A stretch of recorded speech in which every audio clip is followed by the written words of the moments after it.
Welcome to another episode of Familiar Faces. I think most of you may recognize today's character, but there are certain aspects that escape from this fishy dame, and that's more than a lot of people can say about actually getting away from her in the game that she occupies. That's right, it's Big Bertha from Super Mario Bros. 3.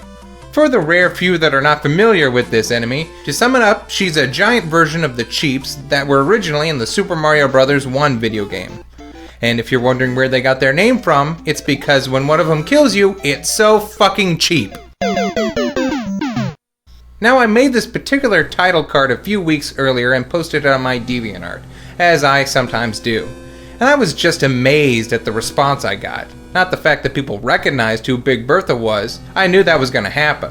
What surprised me is that despite the game being out for as long as it has, given every old school gamer has had a chance to master it, everyone still has the same horror stories about World 3. And we've all been there. That bolt of fear that shoots down our spines when we fall into the water and realize that Mario, like all video game characters, even the turtles, can't swim worth shit. Then we say, it's okay, I just need to stay high enough. That's it? But somehow, someway, you always make a mistake and into the drink you go. In the water you were made, and in the water you shall die.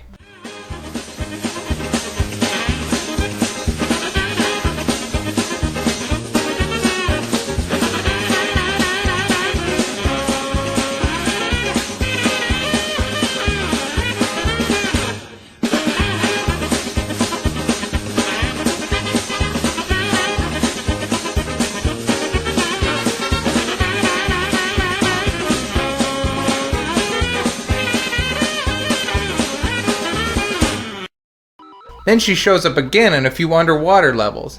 And not only do we have to deal with the fact that she's one of the biggest enemies in the game, seriously, she's bigger than most of the Koopa kids, she repeatedly swims back and forth in a cycle, and she has a sucker punch where suddenly her mouth will open and spit out a little cheep. And if that doesn't kill you, she then rushes forward to swallow both you and the cheep whole. My god, I know people that have nightmares about this level. In fact, if you were to take the classic score from Jaws and replace it with the music from World 3, it wouldn't change the mood of the film at all.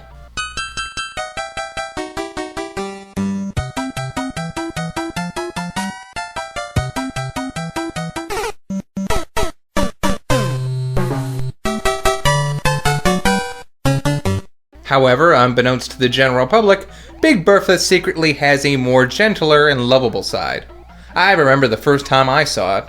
I was at K&B Toy Store and I found a hardbound best of the Super Mario Bros. Comic book collection. And even though K&B has gone the way of the Ditto and Orange Julius, I still have my best of the Super Mario Bros. Right here, even though it's a little roughed up. Still, this book was awesome. They drew stuff to make it look like a video game level, all of my favorite enemies were there, and Princess Peach swore like a sailor. And look at this, Big Bertha is right on the cover. And she's saying, "You're my new boyfriend?" ? And Mario is saying, "I hate Stanley." What the hell does that mean? Why would Mario be Big Bertha's boyfriend? And who the hell is Stanley? This is better than most taglines I've seen on real comic books. Anyway, the feature story is entitled Love Flounders. It starts with Luigi and Toad getting ready to go to a meatball bowling tournament. Anyway, Mario can't go because he's got to pick up chuckleberries for Princess Peach's cereal. Nice to see she's not abusing her power. And so Mario leaves for Waterworld, while the princess holds up a greasy wad of dripping meat in shape of a bowling ball. How regal. So the second Mario gets to Waterworld, he runs into Stanley the fish. Now, he's appeared in a couple issues before this, and if you read them, you would know by now that Stanley is an annoying prick. And he proves to still be a prick by arranging this little meeting. "You my new boyfriend?" "I hate Stanley." "Oh, Bertha, this one's cute." "Unca Bertie love." "Who said I was your boyfriend?" "Stanley, her old boyfriend." "And what did good old Stanley say?" "He told me how you begged him to let you go out with me." "Get out of my way! Desperate plumber on the run!" "Ooh, this one has fight in him." So anyway, Mario tries to get away while the infatuated Bertha gives chase. Meanwhile, it turns out that Stanley is hiding in a bunch of those chuckleberries with his new girlfriend. Mario grabs the berries, and this somehow exposes the fact that he's been cheating on Bertha. And just when it looks like Mario is gonna get away, Big Bertha shows up and plants a big wet one on him. And because Mario touched an enemy, he reverts to his normal form, just like in the game. And now look what you've done. I thought you were a frog. Who told you that? Stanley, when he told me you liked me. Is it possible that Stanley could have exaggerated? He lied just to get rid of me. This guy hates me like everyone else. Well, I'll be leaving now. Good. I just want to be alone. Bertha, I want you to have this. Chuckleberries, but they're considered a very romantic gift. Why are you giving them to me? Because he loves you. Okay, I gotta ask, what is with the little fish that lives inside her mouth? Is it just that codependent, or is it hoping for some sort of fishy three-way? I don't even know you, but I'd like to. At the very least, we can have a lunch next week and say nasty things about Stanley. Sounds great. Is there anything I can do for you in the meantime? Yes, hurt Stanley. A lot. Consider it done. So, Mario returns to the princess empty-handed, but that's okay, because she doesn't need the berries anymore. While Mario was out, she ate his meatball bowling ball. I will restate this. The princess, apparently the leader of the Mushroom Kingdom, got bored and ate a mound of meat twice the size of her own head. About, let's say, in a half an hour. An old hunk of meat that, when it's not sitting in an unrefrigerated bag in the back of a closet, is having Mario's fingers shoved into it and being tossed down a dirty, wax-covered floor. And then it falls into an unseen system of rails and tubes that could be infested with who knows what. And returned to Mario, who has most likely wiped away the sweaty brow or even scratched himself in an unpleasant place, to repeat the process. And she put it in her mouth. Go back, Mario. Go back to Big Bertha. She is way better for you.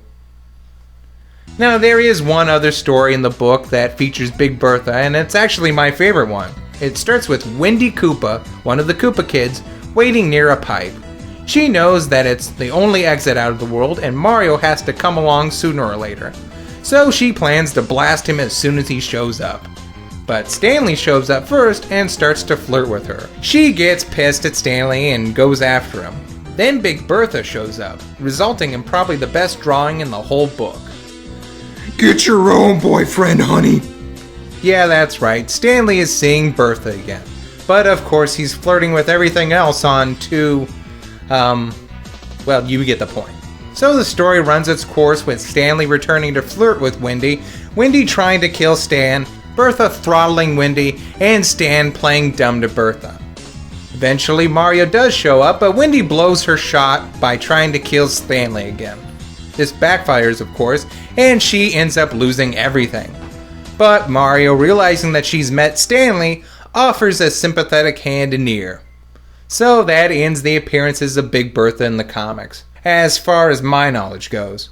But we still have to talk about the last and probably the most infamous appearance of her. That's right, in the live-action Super Mario Bros. Movie. I'm going to assume that you've already seen the movie, or at least the Nostalgia Critic's review of it, and even if you've seen either, you probably didn't realize it was her. Her name is only mentioned once by Koopa's nephews, Iggy and Spike, when they're captured in the desert. Yes, okay, now. And over the rock. Someone took it. By the bar. That lady with the red spikes who mugged us and she was Was she corpulent? Very corpulent? No, she was just really round. Aha! Big Bertha! The bouncer at the Boom Boom Bar! Can you say that 10 times really fast? Yeah, she's the one that beats up the old lady, steals the meteorite necklace, dances with Mario, and even helps them escape. That's a lot of fish. By the way, I realized I just said that she beats up an old woman, but she was a total thieving bitch with a cattle prod. And it wasn't so much as beat her up as it was hurl her off a platform. I don't care how much you don't like the movie, that's pretty awesome in a messed up kind of way. And it's probably because I read the comic books that the whole Mario dancing with Bertha thing didn't bother me as much. Yeah, for everyone who freaked out at that, that just means you aren't hardcore enough. I bet they don't even know that Peach's Cherry is the only good flavor of Mario Brothers soda. So you know instantly if they're not a real Mario fan if they say anything but Peach's Cherry. How can you not love Peach's Cherry? It's impossible. Even girls love Peach's Cherry. Get on with it! I'm just saying that there's a ton of complaints that this movie is nothing like the video game. When in actuality, all the elements are there, you just have to find them. And don't you think it's a little funny that now we have all these movies that reimagine and reboot classic properties, and apparently people love them, but 10 years earlier, people hated this movie for doing all the same things. So you know what I have to say? Up yours, movie-going public, you bipolar bastards! And you know what? If the movie was more faithful to the game, that would mean there would be a smaller version of Big Bertha living in her mouth. So how would you like that, huh? Would that enrich your movie-going experience? Mario, start the reactor!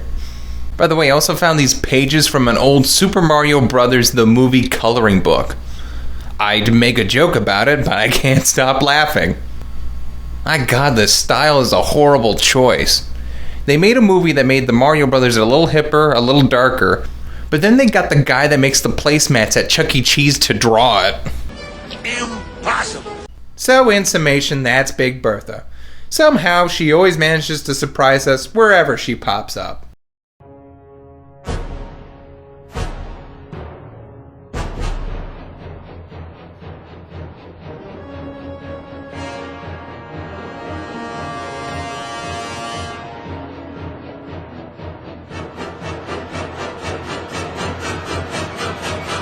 Are you gay? Gay?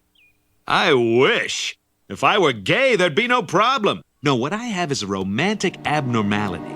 One so unbelievable that it must be hidden from the public at all costs. You see... Stop!